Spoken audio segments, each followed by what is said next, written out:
ಜೋರಾದ ಚಪ್ಪಾಳೆಯ ಸ್ವಾಗತದೊಂದಿಗೆ.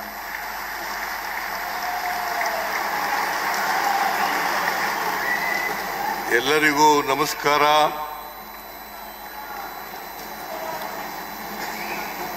ಬ್ರಹ್ಮಶ್ರೀ ನಾರಾಯಣ ಗುರು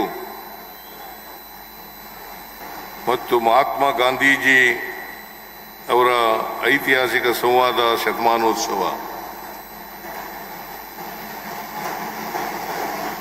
ಮತ್ತು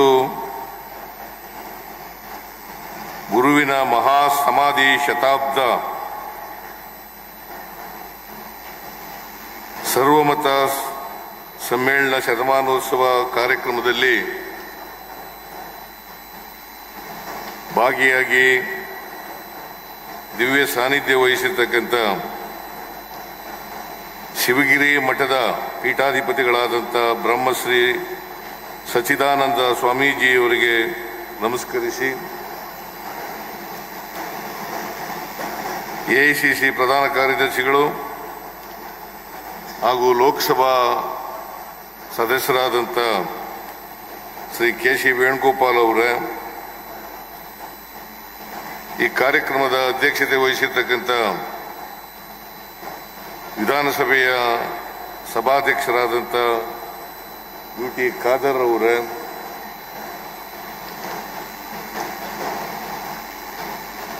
ಮಾಜಿ ಸಚಿವರು ಹಿರಿಯರು ಆದಂಥ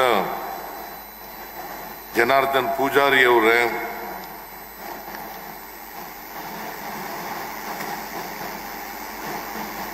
ದಕ್ಷಿಣ ಕನ್ನಡ ಜಿಲ್ಲಾ ಉಸ್ತುವಾರಿ ಸಚಿವರು ಆರೋಗ್ಯ ಸಚಿವರು ಆದಂಥ ದಿನೇಶ್ ಗುಂಡೂರಾವ್ ಅವರೇ, ಕರ್ನಾಟಕ ವಿಧಾನ ಪರಿಷತ್ತಿನ ಸದಸ್ಯರು, ಈ ಕಾರ್ಯಕ್ರಮದ ರೂವಾರಿಗಳು ಆದಂಥ ಬಿ.ಕೆ. ಹರಿಪ್ರಸಾದ್ ಅವರೇ, ಎಲ್ಲ ಜಿಲ್ಲೆಯ ಇಲ್ಲಿ ಆಗಮಿಸಿರ್ತಕ್ಕಂಥ ಸಚಿವ ಸಹೋದ್ಯೋಗಿಗಳೇ,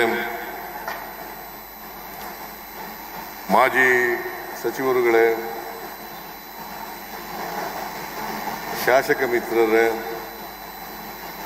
ಲೋಕಸಭಾ ಸದಸ್ಯರೇ, ಮಾಜಿ ಶಾಸಕರುಗಳೇ, ಇತರ ಎಲ್ಲ ಆಹ್ವಾನಿತ ಗಣ್ಯರೇ ಮತ್ತು ಈ ಸಮಾರಂಭದಲ್ಲಿ ಭಾಗವಹಿಸಿರ್ತಕ್ಕಂಥ ಎಲ್ಲ ಪೂಜ್ಯರೇ, ಇಲ್ಲಿ ಈ ಸಮಾವೇಶದಲ್ಲಿ ಭಾಗವಹಿಸಿರ್ತಕ್ಕಂಥ ಆತ್ಮೀಯ ಸೋದರ ಸೋದರಿಯರೇ, ಮಾಧ್ಯಮದ ಮಿತ್ರರೇ, ಇದು ಒಂದು ಐತಿಹಾಸಿಕ ದಿನ.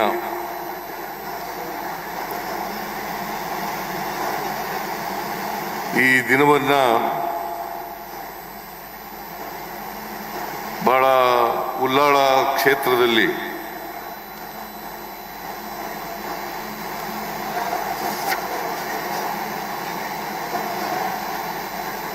ಶಿವಗಿರಿ ಮಠ ಮತ್ತು ಮಂಗಳೂರು ವಿಶ್ವವಿದ್ಯಾನಿಲಯದ ಬ್ರಹ್ಮಶ್ರೀ ನಾರಾಯಣ ಗುರು ಅಧ್ಯಯನ ಪೀಠ ಇವರ ಆಶ್ರಯದಲ್ಲಿ ನಡೀತಾ ಇದೆ.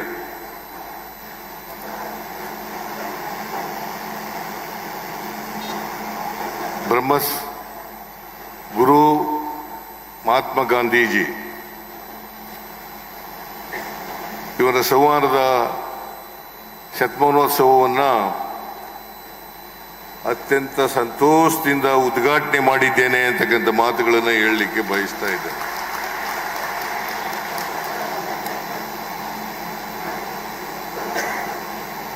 ಮತ್ತೆ ಸಂತೋಷದಿಂದ ಭಾಗವಹಿಸ್ತಾ ಇದ್ದೇನೆ.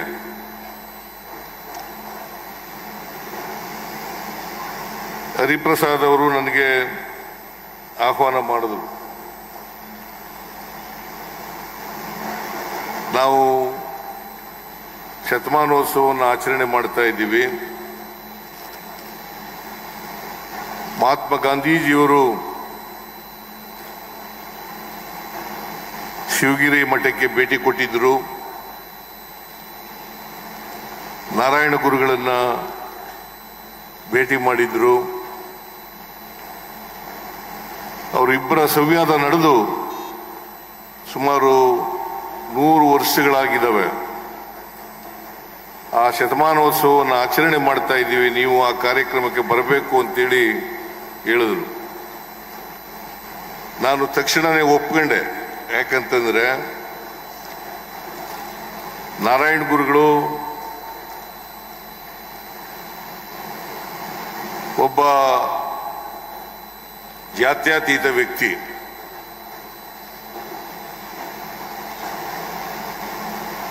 ಜೊತೆಗೆ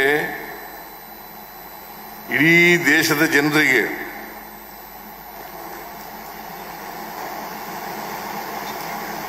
ಒಂದು ಜಾತಿ, ಒಂದು ಮತ,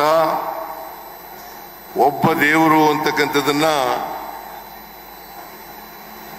ಸಾರ್ತಾರೆ. ನಮ್ಮಲ್ಲಿ ಅನೇಕ ಜಾತಿಗಳಿದ್ದಾವೆ, ಅನೇಕ ಧರ್ಮಗಳಿದ್ದಾವೆ.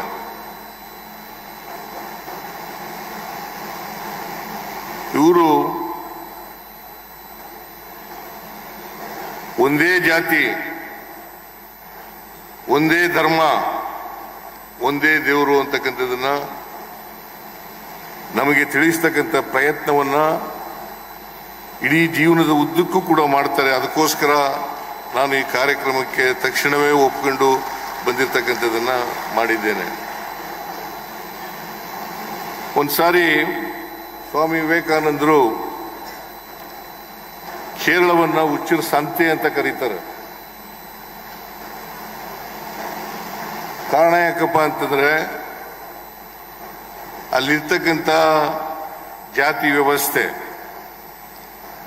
ಅಲ್ಲಿರ್ತಕ್ಕಂಥ ಅಸ್ಪೃಶ್ಯತೆಯನ್ನು ನೋಡಿ ನೊಂದು ಬೇಸರದಿಂದ ಈ ಮಾತುಗಳನ್ನು ಆಡ್ತಾರೆ.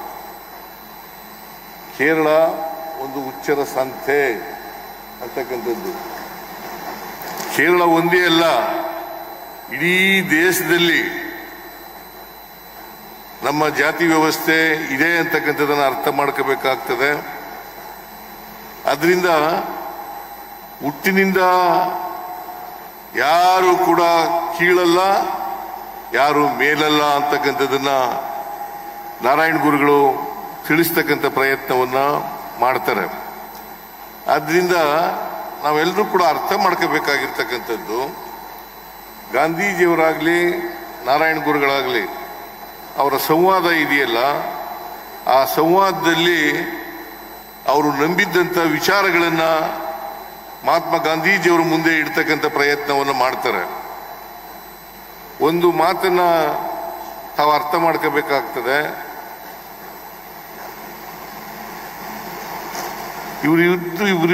ಇವರ ಸಂವಾದದಲ್ಲಿ ಮಹಾತ್ಮ ಗಾಂಧೀಜಿಯವರು ಹೇಳ್ತಾರೆ, ನೋಡಿ ಅಲ್ಲಿ ಒಂದು ಮಾವಿನ ಮರ ಇದೆ, ಮಾವಿನ ಮರದ ಎಲೆಗಳು ಬೇರೆ ಬೇರೆ ರೂಪದಲ್ಲಿದ್ದಾವೆ,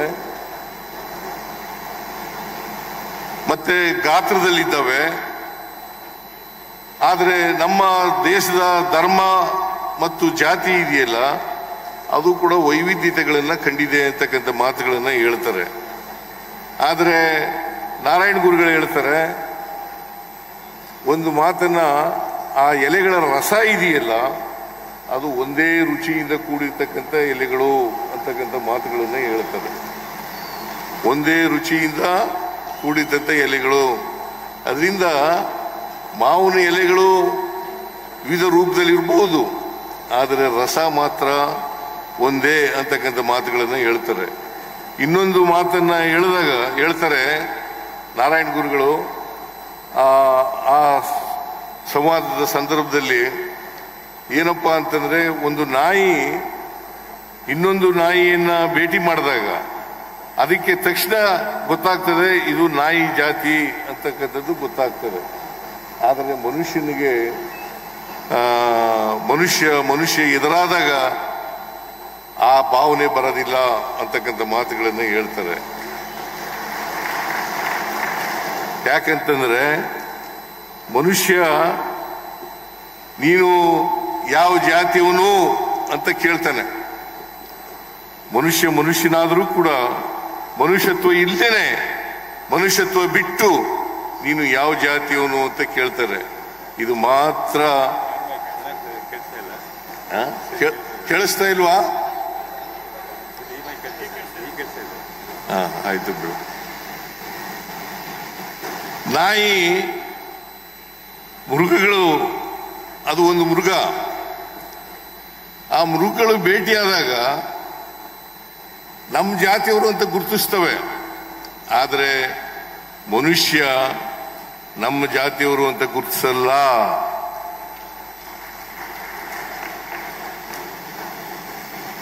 ಅದಕ್ಕೋಸ್ಕರ ನಾವು ತಿಳ್ಕೋಬೇಕು, ಜಾತಿ ಇದೆಯಲ್ಲ, ಯಾರು ಕೂಡ ಜಾತಿಯಿಂದ ದೊಡ್ಡವರು ಆಗಕ್ಕಾಗಲ್ಲ, ಜಾತಿಯಿಂದ ಕೀಳು ಇಲ್ಲ.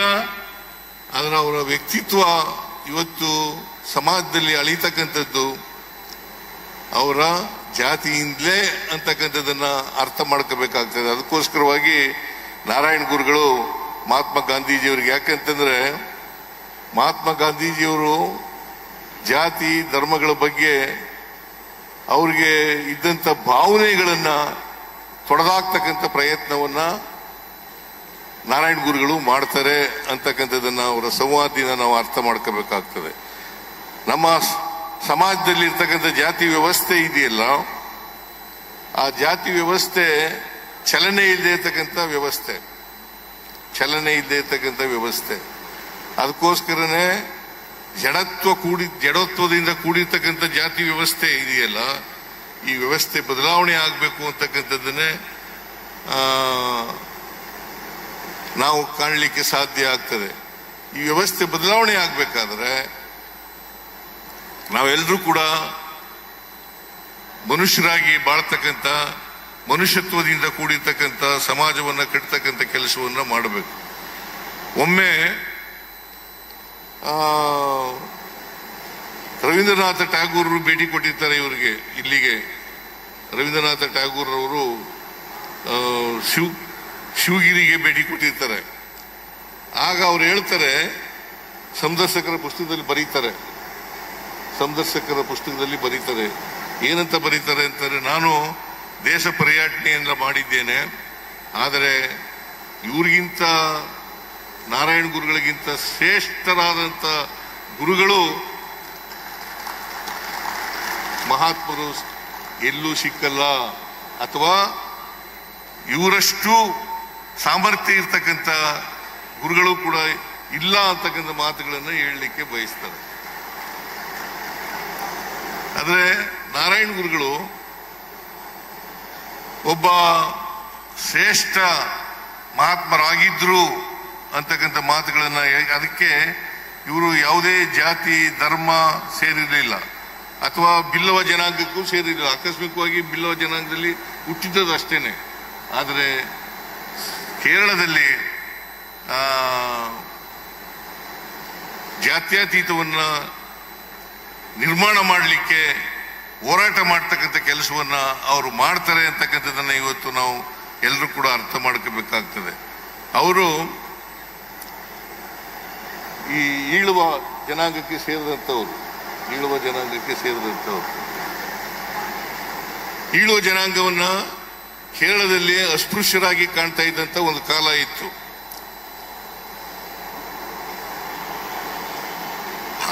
ಆ ಅಸ್ಪೃಶ್ಯತೆಯನ್ನು ತೊಡೆದಾಕ್ಲಿಕ್ಕೋಸ್ಕರವಾಗಿ ಪ್ರಯತ್ನವನ್ನ ನಾರಾಯಣ ಗುರುಗಳು ಮಾಡ್ತಾರೆ ಅಂತಕ್ಕಂಥದ್ದನ್ನ ಇವತ್ತು ನಾವು ಅರ್ಥ ಮಾಡ್ಕೋಬೇಕಾಗ್ತದೆ.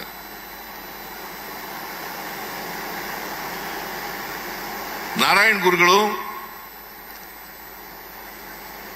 ಶಿವನ ದೇವಾಲಯವನ್ನ ಕೇರಳದಲ್ಲಿ ಸ್ಥಾಪನೆ ಮಾಡ್ತಾರೆ. ಕೆಲವರು ಶಿವನ ದೇವಾಲಯ ಮಾಡಲಿಕ್ಕೆ ಅಸ್ಪೃಶ್ಯನಿಂದ ಮಾಡಬಾರದು ಅಂತಕ್ಕಂಥ ಕುಹುಕವಾದಂಥ ಮಾತುಗಳನ್ನು ಹೇಳ್ತಾರೆ. ಆಗ ನಾರಾಯಣ ಗುರುಗಳು ಹೇಳ್ತಾರೆ, ನಿಮ್ಮ ಶಿವನನ್ನ ನಾನು ಸ್ಥಾಪನೆ ಮಾಡಿಲ್ಲ, ನಮ್ಮ ಶಿವನನ್ನ ಸ್ಥಾಪನೆ ಮಾಡಿದ್ದೇನೆ ಅಂತಕ್ಕಂಥ ಮಾತುಗಳನ್ನ ಹೇಳುತ್ತದೆ. ನಿಮ್ಮ ಶಿವನನ್ನ ಮಾಡಿಲ್ಲ, ನಮ್ಮ ಶಿವನನ್ನ ಮಾಡಿದ್ದೇವೆ. ಅದಕ್ಕೋಸ್ಕರನೇ ನೀವು ಯಾರೇ ಅವರ ದೇವಸ್ಥಾನಗಳಿಗೆ ನಿಮ್ಮನ್ನ ಅಸ್ಪೃಶ್ಯರು ಅನ್ನೋ ಕಾರಣಕ್ಕೋಸ್ಕರ ಬಿಡದೆ ಹೋದರೆ, ಪ್ರವೇಶ ಮಾಡದೆ ಹೋದರೆ, ಪ್ರವೇಶ ನಿಷೇಧ ಮಾಡಿದ್ರೆ ದಯವಿಟ್ಟು ಅಲ್ಲಿ ದೇವಸ್ಥಾನಗಳಿಗೆ ಹೋಗ್ಬೇಡಿ. ಆ ದೇವಸ್ಥಾನಗಳಿಗೆ ಹೋಗ್ಬೇಡಿ. ನಿಮ್ಮದೇ ಆದಂಥ ದೇವಸ್ಥಾನವನ್ನ ಮಾಡ್ಕೊಳ್ಳಿ. ನೀವೇ ಪೂಜಾರಿಗಳಾಗಿ ಅಂತೇಳಿ ಇಡೀ ದೇಶದ ಕೇರಳ ಮತ್ತು ಕರಾವಳಿ ಪ್ರದೇಶದಲ್ಲಿ ಸುತ್ತಾಡಿ ದೇವಸ್ಥಾನಗಳನ್ನು ಮಾಡ್ತಕ್ಕಂಥ ಕೆಲಸವನ್ನ ಮಾಡ್ತಾರೆ. ಅದರಿಂದ ಬಹಳ ಸರಳವಾಗಿ ಹೇಳ್ತಾರೆ ಅವರು, ಯಾವ ದೇವಸ್ಥಾನಕ್ಕೆ ನಿಮ್ಮನ್ನು ಬಿಡಲ್ಲ, ಪ್ರವೇಶ ಮಾಡಲ್ಲ, ಮಾಡ್ಲಿಕ್ಕೆ ಬಿಡಲ್ಲ, ಆ ದೇವಸ್ಥಾನಗಳಿಗೆ ಹೋಗಲೇಬೇಡಿ.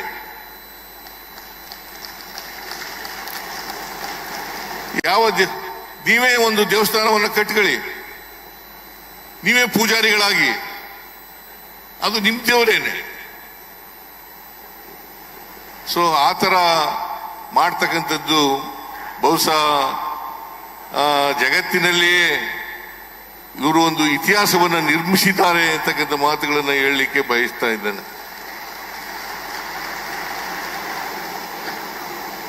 ಇನ್ನು ಮಹಾತ್ಮ ಗಾಂಧಿಯವರಿಗೆ ಇವರ ಸಂವಾದ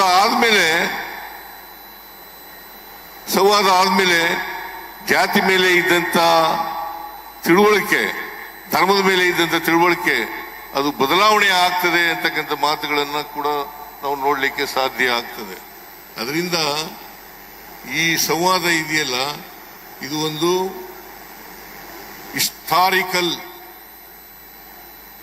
ಹಿಸ್ಟಾರಿಕಲ್ ಡಿಸ್ಕಷನ್.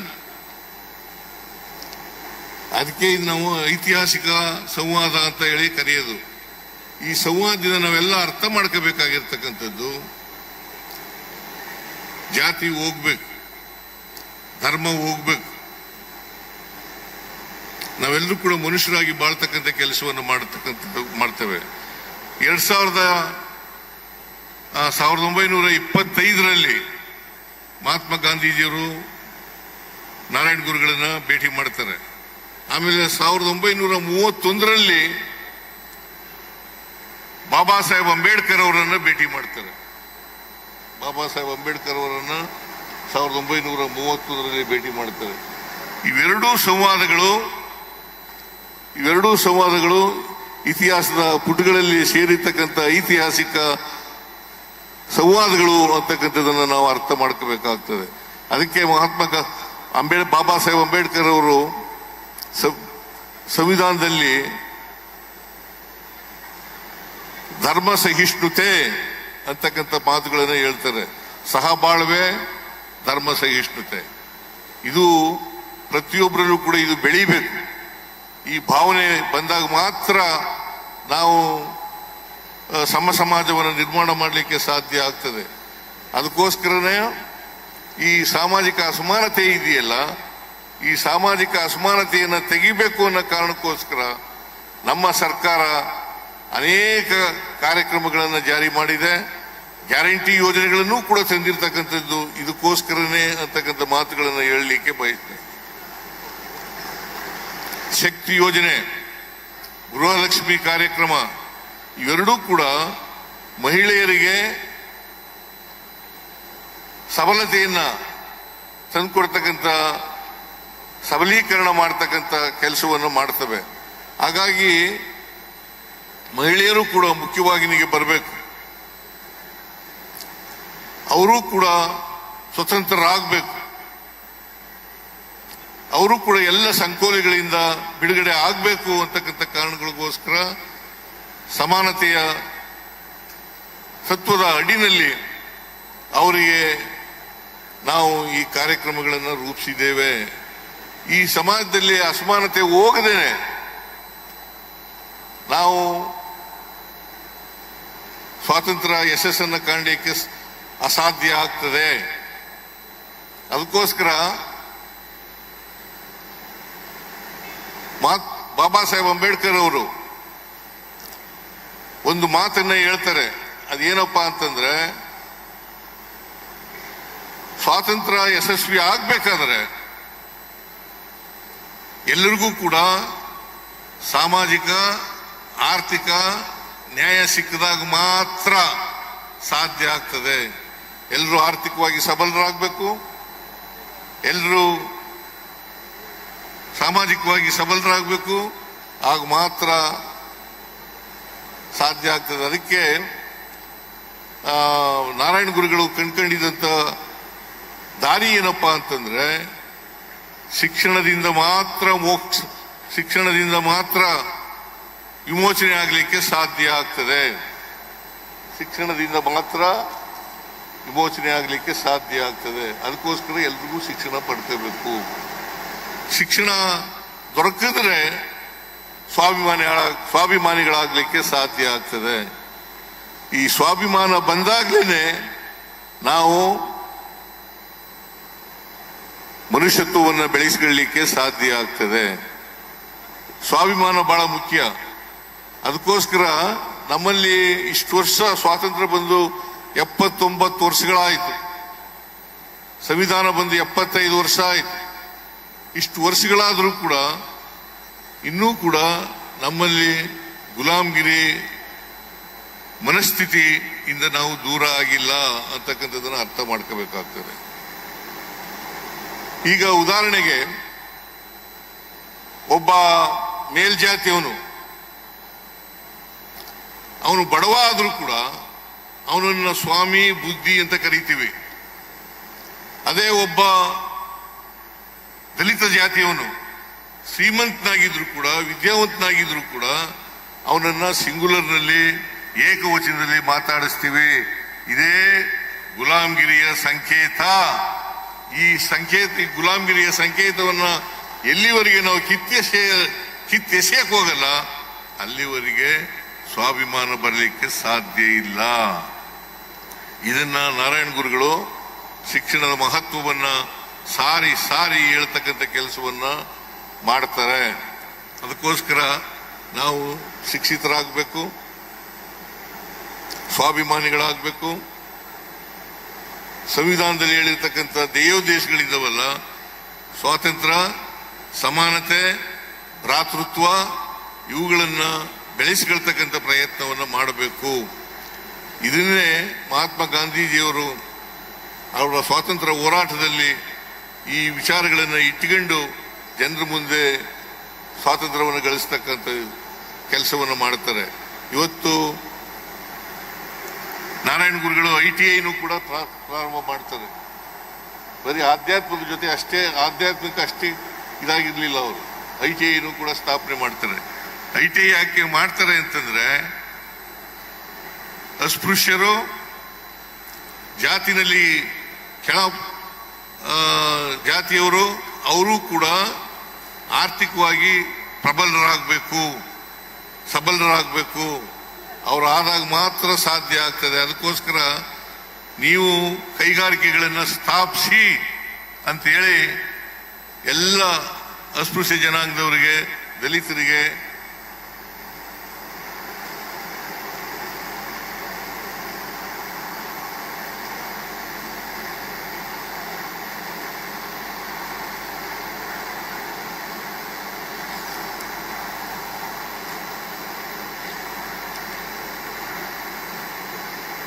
ಎಲ್ಲ ಈ ಕಾರ್ಯಕ್ರಮ ನಮ್ಮಲ್ಲಿ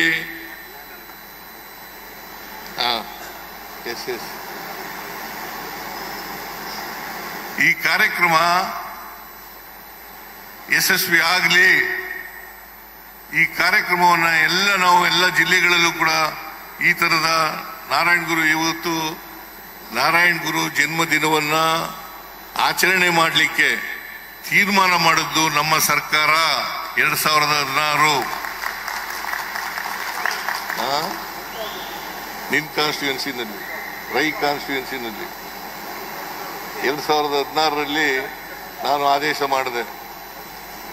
ಆದೇಶ ಮಾಡಿದ ಮೇಲೆ ಉದ್ದೇಶ ಏನಪ್ಪಾ ಅಂತಂದ್ರೆ, ನಾರಾಯಣ ಗುರುಗಳ ಸಂದೇಶ ಎಲ್ಲ ಜನರನ್ನು ಕೂಡ ತಲುಪಬೇಕು. ಜಾತಿ ವ್ಯವಸ್ಥೆ ಹೋಗ್ಬೇಕು, ಧರ್ಮ ವ್ಯವಸ್ಥೆ ಹೋಗ್ಬೇಕು. ನಾರಾಯಣ ಗುರು ಹೇಳಿದಂತ ಸಂದೇಶ ಇದೆಯಲ್ಲ, ಅದು ಎಲ್ಲರ ಮೇಲೂ ಕೂಡ ಪರಿಣಾಮ ಆಗಲಿ ಅಂತಕ್ಕಂಥ ಕಾರಣಕ್ಕೋಸ್ಕರ ಎಲ್ಲ ಜಿಲ್ಲೆಗಳಲ್ಲಿ, ಎಲ್ಲ ತಾಲೂಕುಗಳಲ್ಲಿ ನಾರಾಯಣ ಗುರುಗಳ ಜಯಂತಿಯನ್ನ ಆಚರಣೆ ಮಾಡ್ತಕ್ಕಂಥ ಕೆಲಸವನ್ನ ನಮ್ಮ ಸರ್ಕಾರ ಮಾಡ್ತದೆ ಅಂತಕ್ಕಂಥ ಮಾತುಗಳನ್ನು ಹೇಳಲಿಕ್ಕೆ ಬಯಸ್ತಾ ಇದ್ದೇನೆ. ಸಚ್ಚಿದಾನಂದ ಸ್ವಾಮೀಜಿಯವರು ಒಂದು ಮನವಿಯನ್ನು ಮಾಡಿದ್ದಾರೆ. ದಕ್ಷಿಣ ಕನ್ನಡ ಜಿಲ್ಲೆಯಲ್ಲಿ ಅಥವಾ ಉಡುಪಿ ಜಿಲ್ಲೆಯಲ್ಲಿ 5 ಎಕರೆ ಜಮೀನನ್ನು ಕೊಡಬೇಕು ಅಂತ ಹೇಳಿದ್ದಾರೆ. ನಾನು ಅವ್ರಿಗೆ ಆಗ್ಲೇ ಹೇಳಿದ್ದೇನೆ, ನಮ್ಮ ಹರಿಪ್ರಸಾದ್ ಅವರು ಅಥವಾ ಸ್ನೇಹಿತರು ಎಲ್ಲಿ 5 ಎಕರೆ ಸಿಗ್ತದೆ ಅಂತೇಳಿ ಇದನ್ನ ಐಡೆಂಟಿಫೈ ಮಾಡಲಿ, ಗುರುತು ಮಾಡಲಿ. ನಾನು 5 ಎಕರೆ ಜಮೀನನ್ನ ಶಿವಗಿರಿ ಮಠ, ಅದರ ಬ್ರಾಂಚ್ ಮಠವನ್ನ ಇಲ್ಲಿ ಸ್ಥಾಪನೆ ಮಾಡಲಿಕ್ಕೆ 5 ಎಕರೆ ಜಾಗವನ್ನ ನಮ್ಮ ಸರ್ಕಾರ ಕೊಡ್ತದೆ ಅಂತಕ್ಕಂಥ ಮಾತುಗಳನ್ನು ಹೇಳಲಿಕ್ಕೆ ಬಯಸ್ತಾ ಇದ್ದೀನಿ.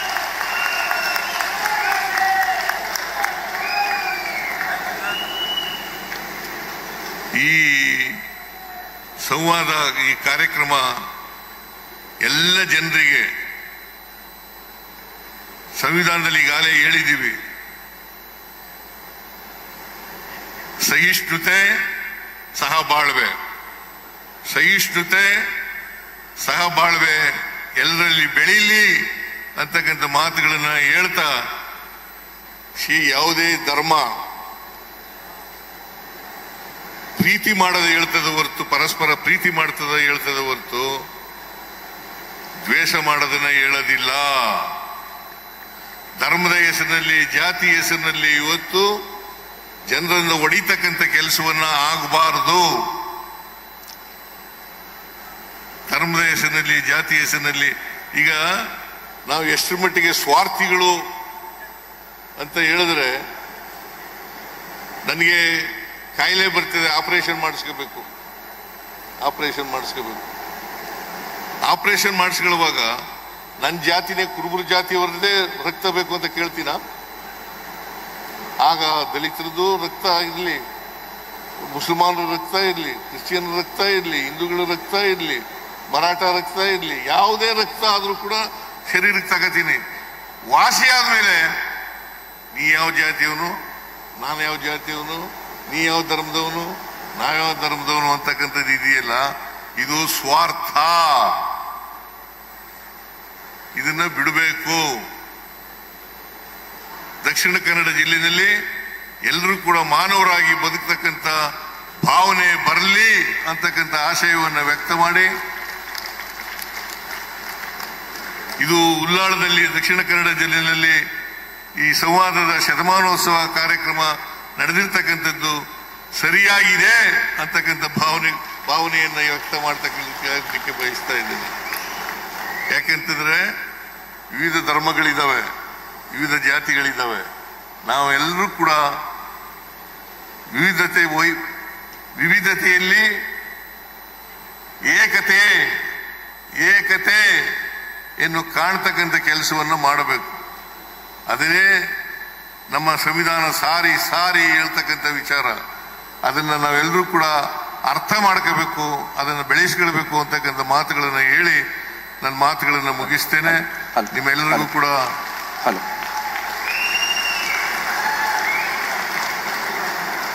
ನಾರಾಯಣ ಗುರು ಮತ್ತು ಮಹಾತ್ಮ ಗಾಂಧೀಜಿಯವರ ಸಂವಾದದ ಶತಮಾನೋತ್ಸವದ ಶುಭಾಶಯಗಳನ್ನು ಕೋರಿ ನನ್ನ ಮಾತುಗಳನ್ನು ಮುಗಿಸ್ತೇನೆ. ಜೈ ಹಿಂದ್, ಜೈ ಕರ್ನಾಟಕ, ಜೈ ಸಂವಿಧಾನ್. ಕಾರ್ಯಕ್ರಮಕ್ಕೆ ಆಗಮಿಸಿ ಐತಿಹಾಸಿಕ